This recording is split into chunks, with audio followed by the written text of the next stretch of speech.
أعوذ بالله من الشيطان الرجيم. بسم الله الرحمن الرحيم. السلام عليكم ورحمة الله وبركاته.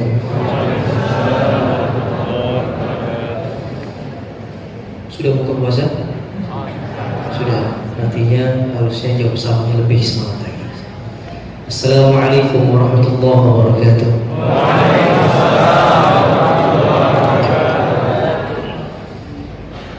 Jamaah yang dirahmati Allah, ada 3 tipe salam yang ayah-ayah, bunda, abang-abang, kakak-kakak yang harus tahu. Tipe salam yang pertama itu ketika diucapkan salam, ya, maka kita tidak boleh menjawab salam tersebut. Kira-kira ada yang tahu jawabannya? Ada? Pas kapan? Pas lagi sholat. Ketika kita lagi menjadi makmum di suatu masjid seperti sekarang, di samping kanan kita mengucapkan salam selesai sholat, Assalamualaikum warahmatullahi wabarakatuh, Assalamualaikum warahmatullahi wabarakatuh, maka kita tidak boleh menjawabnya Waalaikumsalam. Tidak boleh. Bahkan itu akan mengurangi nilai pahala ibadah sholat kita. Kemudian salam yang kedua adalah yang mana kalau kita ucapkan salamnya, kita tidak mau mendengar jawaban salam tersebut. Ada yang tahu? Ada yang tahu? Di kuburan. Kita lewatin suatu kuburan, suatu tempat pemakaman, kita ucapkan Assalamualaikum ya ahlal kubur, maka kita tidak pernah mau mendengar jawaban salam penghuni kubur tersebut. Betul? Kebayang nggak kalau misalnya kita dengerin jawaban salamnya Waalaikumsalam? Gimana kira-kira? Apakah kita tetap akan berdiri atau kita lari? Nah, tipe salam yang ketiga inilah yang paling spesial. Kalau disebutkan di dalam surah Yasin, Salamun qawlan min Rabbir Rahim, ya, salam yang mana ciri-cirinya termasuk orang-orang yang ahli surga. Jadi kalau misalnya jamaah sekalian mau termasuk menjadi orang yang masuk ke dalam surga, maka jawablah salam dengan semangat, ya. Assalamualaikum warahmatullahi wabarakatuh.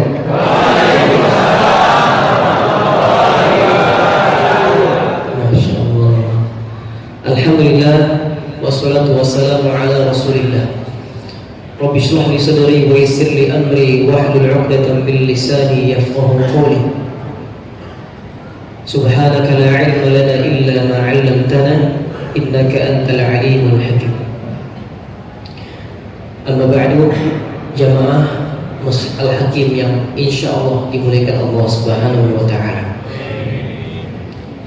Saya sudah hampir 3 tahun, bahkan 4 tahun belum menginjakkan kaki kembali di tanah Minang ini. Alhamdulillah, di bulan Ramadan ini Allah izinkan saya untuk hadir di masjid yang begitu megah ini. Insya Allah mudah-mudahan masjid ini bisa membawa banyak manfaat buat masyarakat di Padang. Saya ketika melihat dari jauh langsung flashback saya, seakan-akan saya sekarang berada di Masjid Grand Sheikh Zayed Mosque di Abu Dhabi. Sound systemnya luar biasa, detail-detailnya luar biasa, dan jamaahnya pun luar biasa. Terbayang Bapak Ibu bagaimana pahala mengalir kepada orang yang membangun masjid ini. Kata Rasulullah SAW, orang yang membangun masjid mengharap ridhonya Allah Subhanahu wa taala, maka Allah akan bangunkan istana baginya di surga. Mudah-mudahan jamaah di sini Allah izinkan bisa membangun masjid. Saya teringat pesan guru saya, jangan pernah atau jangan mati sebelum engkau membangun masjid. Saya alhamdulillah di tahun 2021 akhir Desember kemarin diamanahkan untuk membangun sebuah masjid namanya Masjid Milenial Malikal Mulki.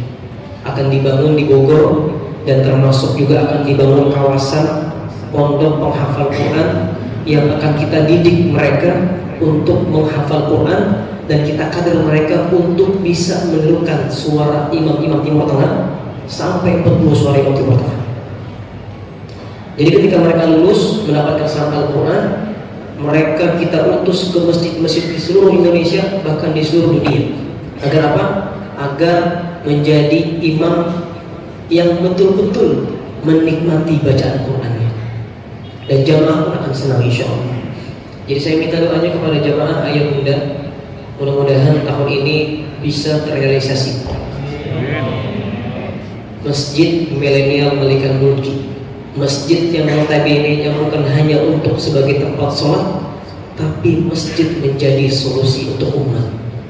Hari ini ada orang kelaparan, maka masjidlah yang harusnya menjadi solusi.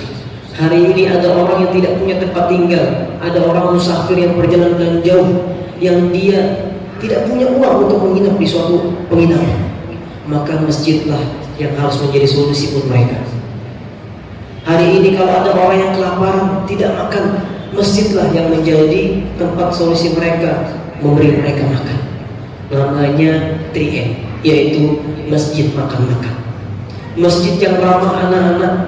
Kenapa? Karena banyak hari ini masjid di luar sana, ya, yang mana ketika kita membawa anak kecil itu cuma bercanda sedikit, bersuara sedikit, dimarahin sama jemaah. Akhirnya apa? Dia pulang ke rumah, dia ngadu sama orang tuanya. Apa kata anak tersebut? Ma, aku nggak mau lagi datang ke masjid. Kenapa? Aku dimarahin sama bapak-bapak di masjid. Akhirnya semenjak itulah dia tidak akan pernah mau lagi berangkat ke masjid. Maka masjid harus menjadi solusi untuk anak-anak. Bahkan suatu ketika pernah Rasulullah SAW berkhutbah. Ketika itu Hasan dan Husain sedang berlari-lari melewati jamaah mondar-mandir. Tak lama kemudian Hasan Husain terjatuh karena tersandung dengan tubuh orang lain. Maka ketika Rasulullah sedang berkhutbah, Rasulullah memberhentikan khutbahnya, kemudian menghampiri Hasan Husain dan menggendong keduanya sambil berceramah di depan mimbar. Bayangkan sebegitunya Rasulullah SAW mencintai anak kecil. Mudah-mudahan masjid ini juga insya Allah akan seperti itu, menjadi solusi buat umat. Dan insya Allah dari masjid ini lahir generasi-generasi Qur'ani, orang-orang yang cinta dengan masjid. Kenapa? Kata Rasulullah SAW, sab'atun yudhilluhumullah yawma la dhilla illa dhilluh. 7 golongan yang akan dinaungi di akhirat nanti, tidak ada naungan selain naungan dari Allah Subhanahu wa taala. Satu di antaranya yaitu anak-anak muda kita ini yang terpaut hatinya dengan masjid. Maka bersyukurlah hari ini Allah izinkan kita untuk bisa berangkat ke masjid berjamaah, isya berjamaah, bertarawih berjamaah. Hadirin yang dirahmati Allah Subhanahu wa taala, saya ke Padang ini sebetulnya juga sekali pulang kampung. Besok insya Allah saya berangkat ke Pariaman. Saya jenguk nenek saya yang kebetulan memang nenek saya orang Pariaman. Jadi kita sama-sama orang awam, ya. Saya senang sekali menjadi termasuk salah satu dari keturunan orang-orang Minang. Insya Allah dari tanah Minang inilah banyak para ulama-ulama lahir. Yang paling terkenal kita kenal ada namanya Syekh Yasin Al-Fadani, kemudian juga Buya Hamka. Ibu saya orang Banjarmasin, ya, yang mana juga termasuk di Banjarmasin banyak ulama-ulama lahir di sana. Di antaranya namanya Syekh Muhammad Arsyad Al-Banjari. Dan Syekh Muhammad Arsyad Al-Banjari ini satu serangkai, ya, dengan satu perguruan dengan yang namanya Syekh Khatib Al-Minangkawi. Maka mudah-mudahan Minang, Banjar ini punya ikatan batin besar, punya ikatan batin kuat antara adat dan juga keilmuannya. Mudah-mudahan Allah berkahi kita semuanya dalam menuntut ilmu, dalam beribadah kepada Allah Subhanahu wa taala. Hadirin dirahmati Allah, saya mungkin tidak panjang lebar, saya hanya sedikit bercerita kepada ayah muda. Kalau saya duduk sekarang, bahkan ketika saya imam tadi, saya langsung terbayang belasan tahun yang lalu, ketika saya masih berusia kurang lebih 9 atau 10 tahun. Ketika itu saya masih kelas 1 SMP. Orang tua saya mendidik anak-anaknya semuanya untuk masuk pesantren. Kenapa? Karena orang tua saya pengen anak-anaknya menjadi penghafal Quran. Orang tua saya tahu bagaimana cara mendidik anak-anaknya agar anak inilah yang menjadi investasi termahal di akhirat nanti.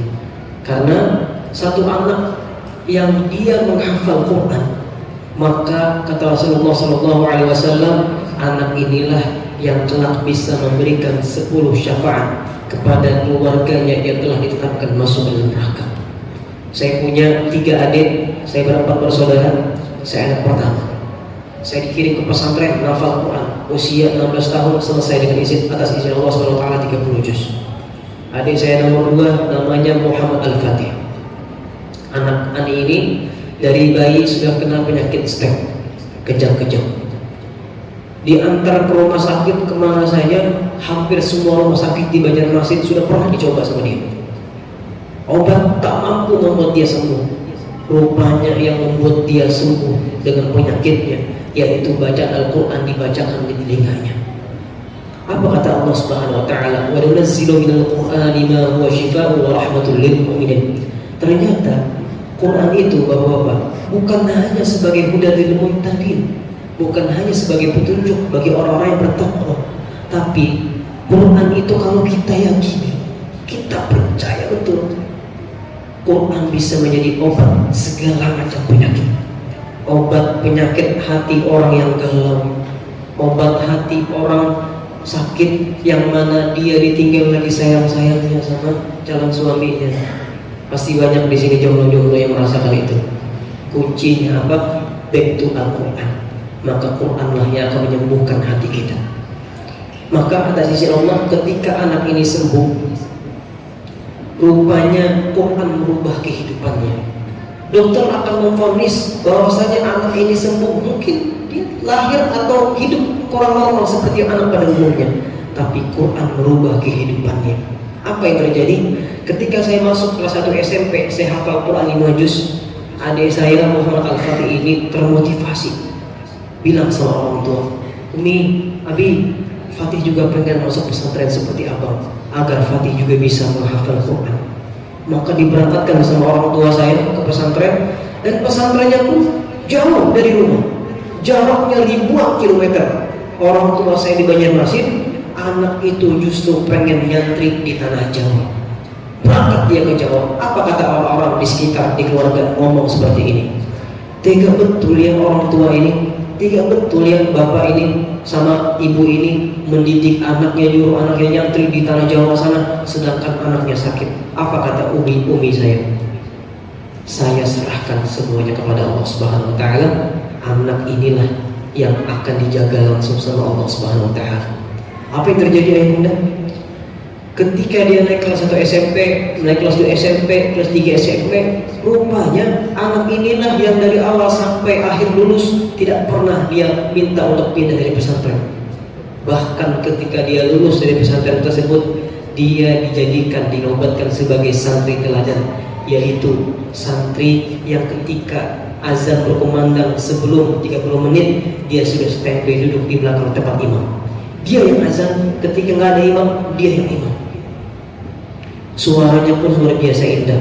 Itulah luar biasanya keberkahannya dari Al-Quran. Kemudian anak yang ketiga namanya Wafiq Azizah, perempuan, hafal Quran 20 juz. Setahun yang lalu menikah dengan seorang laki-laki, sama-sama menghafal Quran selesai 30 juz juga. Kemarin 2 bulan lalu baru melahirkan anak perempuan. Kemudian yang terakhir namanya Muhammad Duha, hafal Quran hanya 4 bulan, dalam usia 14 tahun. Maka saya berpikir, orang tua saya ini orang tua cerdas ya, tahu rupanya bagaimana cara mendidik anak-anaknya agar anak inilah yang kelak nanti menjadikan investasi termahal di akhirat nanti. Banyak orang hari ini justru lupa mendidik anaknya untuk mengejar yang namanya ilmu formal, mengejar yang namanya ilmu dunia, tapi lupa bagaimana cara mendidik anaknya untuk kenal dengan agamanya. Berapa banyak hari ini orang-orang yang punya banyak harta, ketika dia tidak mengenal agama, dia tidak mengenal Tuhannya, dia tidak bisa membaca Al-Quran, maka inilah menjadi permasalahan utama kita. Anaknya masuk pesantren, pulang ke rumah seminimal mungkin ketika orang tuanya menghadapi sakaratul maut, maka anak-anaknya lah yang akan membacakan surah Yasin. Anak-anaknya lah yang akan langsung mentalkin la ilaha illallah ke telinga kedua orang tuanya. Bersyukurlah ayah bunda ya, yang punya anak yang hari ini dididik anaknya untuk cinta sama Al-Quran. Ramadan ini justru harus menjadi momentum kita untuk mengkader kita, diri kita sendiri dan juga anak-anak kita, agar mereka semua mulai berproses menghafal Al-Quran. Saya pengen cerita sedikit. Ketika saya sudah hafal Quran kurang lebih 5 juz, kelas 1 SMP, saya pulang ke Banjarmasin. Di atas pesawat saya berazam dalam diri saya. Saya ngomong, ya Allah, izinkan saya pulang ke rumah nanti bisa membuat orang tua saya menangis terharu bahagia karena melihat anaknya sudah hafal Quran 5 juz dan bisa menjadi imam di samping rumah. Ketika saya sampai di rumah, saya peluk orang tua saya peluk ibu saya ngomong, Mi, insya Allah Mi, nanti maghrib, isya sama taraweh abangnya akan menjadi imam di masjid sebelah nanti. Singkat cerita, kata orang tua saya, berangkat ke masjid. Saya pakai gamis, saya pakai peci, berwudu, langsung berangkat sebelum sholat maghrib. Rupanya jamaah ramai, sudah siap-siap berbuka puasa ketika itu. Maka tak lama saya lihatlah ketua DKI masjidnya, namanya Pak Haji Iskandar. Saya ngomong sama beliau, Pak, kira-kira boleh nggak Pak saya menjadi imam sholat maghrib, isya sama tarawih? Beliau ketika mendengar perkataan saya tersebut, secara tersentak beliau langsung kaget. Bagaimana mungkin anak yang masih kecil berumur 10-11 tahun memberanikan diri berbicara kepada ketua dewan masjid untuk menjadi imam? Apa kata beliau? Gak boleh, kamu masih kecil nak. Nanti saja kalau kamu sudah besar, kamu sudah SMA, kamu sudah beranjak dewasa, sudah remaja, boleh kamu jadi imam. Kalau mau kamu menjadi muazzin aja, atau kamu qomat sekarang, kata beliau. Akhirnya saya ngomong lagi sama beliau, Pak, izinkan saya Pak, agar saya bisa menjadi imam sekali aja Pak, agar saya bisa membuat orang tua saya bahagia. Karena saya tahu mik masjid di situ terdengar sampai rumah saya. Maka tak lama beliau mengizinkan saya untuk menjadi imam di saat itu. Ya udah, kamu jadi imam, tapi sholat maghrib aja, kata beliau. Singkat cerita, Muhammad, Allahu Akbar, Allahu Akbar, maju ke depan saya, dirangkul sama beliau. Setelah selesai qomat, berdiri saya di depan tempat imam ini. Ketika saya berdiri di tempat imam, kemudian saya taruh mic di baju gamis saya, kemudian saya membalikkan badan saya kepada jamaah. Rupanya jamaah tidak ada yang berdiri satupun. Saya yang melihat ketika itu sebetulnya bergetar kaki saya Pak, takut saya. Cuma karena azam saya kuat sekali untuk membahagiakan orang tua saya, kaki saya gemetar ini, gak kelihatan alhamdulillah, tertutup dengan gamis. Maka singkat cerita, langsung saya praktekkan bagaimana imam-imam Masjidil Haram untuk merapikan sop-sopnya. Kenapa? Karena dari kecil orang tua saya sudah membiasakan anak-anaknya untuk diperdengarkan murotal Al-Quran. Maka ketika itu saya langsung praktekkan, istaqimu wa'tadilu. Semua orang tercengang melihat saya ketika itu. Seorang anak kecil berumur 10 tahun dengan lantangnya, dengan percaya dirinya membaca istaqimu wa'tadilu. Satu persatu jamaah berdiri menghadap merapikan sholat. Kemudian imam saya, Allahu Akbar. Di rakaat pertama langsung saya baca bagaimana Syekh Abdul Rahman As-Sudais menjadi imam di Masjidil Haram. Lagi-lagi itu berkat saya mendengarkan tilawah murotal Al-Qur'annya Syekh Abdul Rahman As-Sudais. Alhamdulillahi Rabbil Alamin, Ar-Rahmanir Rahim, Maliki Yawmiddin. نعبد وإياك نستعين اهدنا الصراط المستقيم صراط الذين أنعمت عليهم غير المغضوب عليهم ولا الضالين.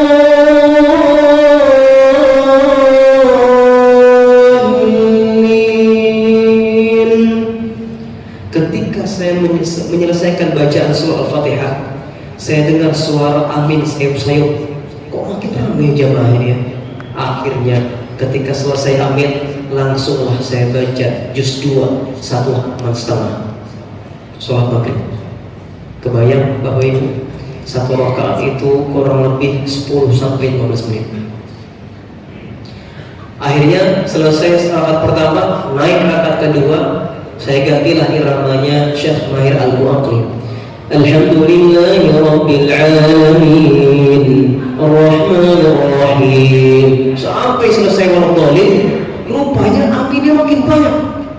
Dalam hati saya, penuh nih masjid. Kalau begitu saya panjangin lagi bacaan Quran.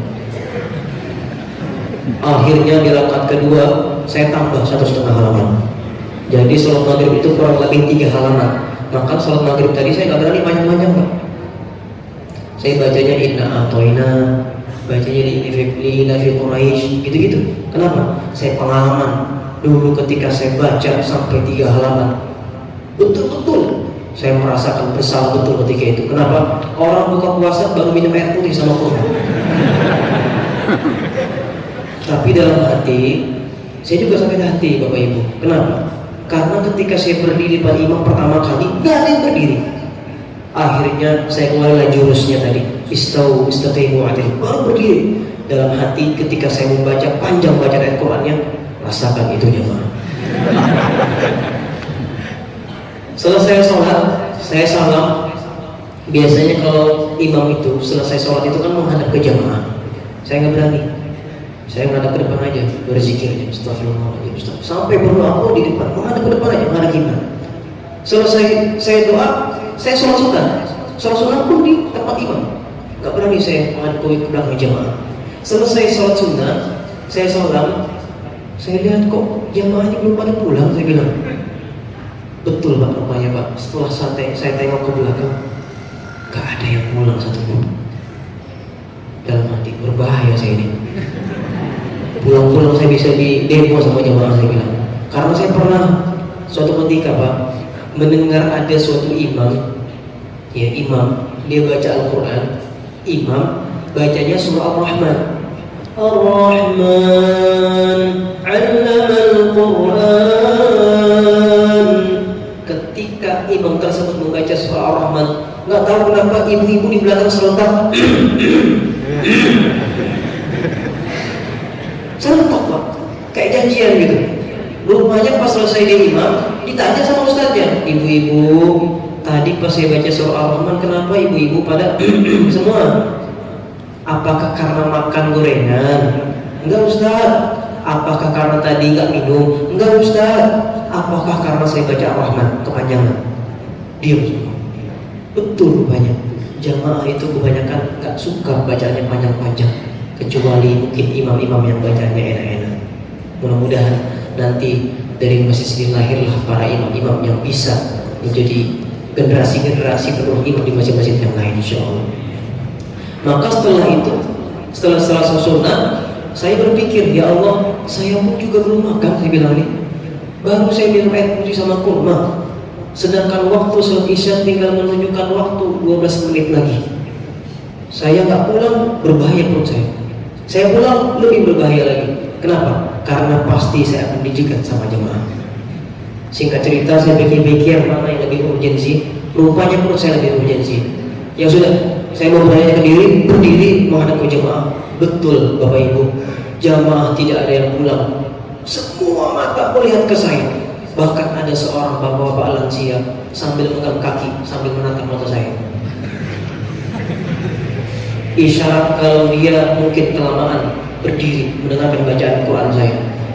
Tak lama kemudian satu persatu jamaah datang menghadap kepada saya, menyalami saya, dipeluknya saya, ngomong kepada saya, Masya Allah nak, indah betul bacaan Qurannya tadi nak. Kalau berkenan boleh nggak jadi imam salat isya sama tarawih lagi? Alhamdulillah saya bilang. Yang tadinya disuruh sholat maghrib saja, akhirnya saya imam sholat maghrib isya sama tarawih di situ. Selesai imam, besok diminta lagi. Selesai imam, besok diminta lagi. Rupanya ada jemaah masjid datang ngomong sama saya, bisa nggak kira-kira jadi imam di masjid saya di kampung sebelah? Bisa Pak, berangkat saya ke sana. Hampir semua masjid di Banjarmasin ketika bulan Ramadan, umur saya masih 10 tahun, baru hafal Quran 5 juz, sudah pernah saya imamin. Lihatlah keberkahan Quran begitu luar biasa, dahsyatnya luar biasa. Baru hafal Quran 5 juz. Ketika saya selesai hafal Quran 30 juz, barulah saya merasakan apa yang disampaikan guru saya. Kalau hari ini engkau mengejarnya namanya akhirat, engkau pegang Quranmu, engkau jaga Quranmu, maka dunia akan datang dalam keadaan hidup. Selesai saya hafal Quran, betul Bapak Ibu. Dulu saya pengen pergi ke Australia, dulu pengen pergi ke Jepang, dulu pengen pergi ke Turki. Rupanya ada undangan datang ke sana karena Al-Quran. Tahun 2018 saya berangkat ke Australia menjadi imam Ramadan full sampai Idul Fitri di sana di Sydney, Australia. Setelah selesai berangkat lagi ke New Zealand, keliling dari Pulau Utara sampai Selatan. Kemudian bulan depannya berangkat lagi ke Jepang, bulan depannya berangkat lagi ke Turki. Barulah saya teringat, inilah salah satu nikmat kecil dari Al-Quran. Maka ayah bunda, jamaah sekalian, kalau mau hidup kita bahagia, hidup kita tenang, jangan pernah kita yang namanya jauh dari Al-Quran. Kita ngerasa nggak sih Bapak Ibu, di bulan Ramadan ini rezeki kita menambah? Betul nggak? Betul nggak? Rezeki kita tuh kayak seakan-akan lebih banyak daripada sebelum-sebelumnya. Kenapa? Karena secara otomatis Ramadan akan membuat orang-orang akan lebih taat kepada Allah Subhanahu Wa Taala. Yang tadinya orang kerja di kantor, sholat zuhur istirahat, dia pergi ke rumah makan untuk makan siang. Tapi ketika bulan Ramadan yang harusnya mereka makan siang, mereka justru berangkat ke masjid, sholat berjamaah, habis itu ngaji, habis itu i'tikaf. Yang harusnya mereka nggak pernah baca Al-Quran, tapi ketika bulan Ramadan secara otomatis mereka akan baca Al-Quran. Itulah amal-amal soleh mereka yang tanpa kita sadari membuat kenapa rezeki kita di bulan Ramadan ini semakin bertambah. Orang nggak bisa beli bangku, tapi ada takjil dapat. Ada orang yang hari ini nggak bisa beli minuman atau makanan apapun, tapi dia bisa beli takjil, dia bisa beli makan buat buka puasa. Itulah keberkahan dari mulianya bulan Ramadan. Maka saya ngajak ayah-ayah bunda di sini agar ketika kita selesai nanti bulan Ramadan, kita betul-betul mendapatkan yang namanya gelar muttaqin, orang-orang yang bertakwa. Seperti yang Allah sampaikan di dalam surah Ali Imran di ayat 133 dan 134. Wasari'u ila maghfiratin min rabbikum wa jannatin 'arduha as-samawati wal ardh u'iddat lil muttaqin. Jadi ciri-ciri orang yang bertakwa itu yang bunda, dia adalah orang yang alladzi yunfiquna fis sarra'i wad dharra wal kadhimina al-ghayza wal 'afina 'anil nas. Ciri-ciri orang yang bertakwa adalah ketika dia berinfak di kala lapang dan sempit. Ya. Kemudian dia menahan amarah dan dia juga minta maaf dan memaafkan orang lain. Maka inilah ciri-ciri yang disebutkan sebagai orang-orang yang bertakwa. Mudah-mudahan kita semua di sini selesai nanti bulan Ramadan mendapatkan gelar takwa dan mendapatkan ampunan Allah Subhanahu Wa Taala. Pesan saya satu, jangan pernah yang namanya kita jauh dari Al-Quran, karena Al-Quran membuat hidup kita akan mulia dan diangkat derajatnya di sisi Allah Subhanahu Wa Taala. Seperti yang Rasulullah sampaikan, Innallaha yarfa'u bihadzal kitabi aqwaman wa yad'u bi akharin. Sesungguhnya Allah Subhanahu Wa Taala akan mengangkat derajat seseorang karena Al-Quran. Malaikat Jibril membawa wahyu dari Allah, dia menjadi malaikat yang paling mulia, bahkan menjadi pemimpin seluruh malaikat-malaikat. Ketika Quran turun kepada Rasulullah, maka Rasulullah menjadi nabi yang paling mulia. Ketika Quran yang kita baca ini, ya, tak ada ayat-ayat Quran, maka dia akan menjadi biasa-biasa saja. Tapi ketika ditempel ayat Quran di mushaf ini, maka dia pun akan menjadi mulia. Begitu juga kalau kita mau hidupnya mulia, maka tempellah Quran di hati kita, installah Al-Quran di hati kita, maka secara otomatis Allah akan memuliakan kehidupan kita dunia dan akhirat. Terima kasih. Semoga apa yang saya sampaikan ini bisa memberikan mau'izah dan juga menjadi motivasi buat jemaah sekalian yang dirahmati Allah Subhanahu wa taala. Mudah-mudahan kita bisa berjumpa lagi di bulan Ramadan yang akan datang. Mudah-mudahan ayah-ayah muda hari ini juga bisa menikmati sholat tarawih di Masjidil Haram, di Masjid Nabawi. Saya 5 hari yang lalu baru pulang umroh, dan itu pertama kali saya umroh merasakan nikmatnya Ramadan di Masjidil Haram. Ketika imam baru takbir saja, baru qomat, Allahu Akbar, Allahu Akbar, asyhadu an la ilaha illallah, asyhadu anna Muhammadar Rasulullah, hayya 'alas salah, hayya 'alal falah, qad qamatis salah.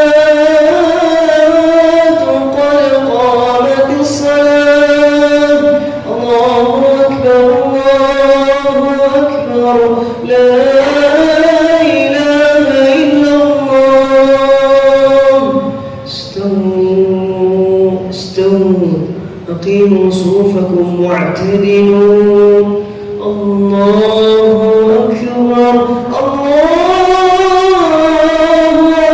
أكبر. Ya Allah, nikmat betul ketika imam membacakan Syekh Abdul Awad Al-Juhani mengimami salat tarawih. Alhamdulillahi Rabbil Alamin, Ar-Rahmanir Rahim, Maliki Yaumiddin. Tak terasa air mata menetes di pipi. Mudah-mudahan ayah-ayah bunda bisa berangkat tahun ini umrah bersama keluarganya dan juga bisa berangkat haji atas izin Allah Subhanahu wa taala. Ini saja yang bisa sampaikan. Sampai jumpa di Baitullah. Bismillahirrahmanirrahim. Ya. Kalau saya bilang sampai jumpa di Baitullah, maka jamaah menjawab Bismillahirrahmanirrahim. Tangannya sambil begini. Mudah-mudahan Allah izinkan kita bisa berangkat. Sampai jumpa di Baitullah. Terima kasih. Jazakumullah khairan jazaa. Hadarallahu bikum ajma'in. Barakallahu fikum. Assalamualaikum warahmatullahi wabarakatuh.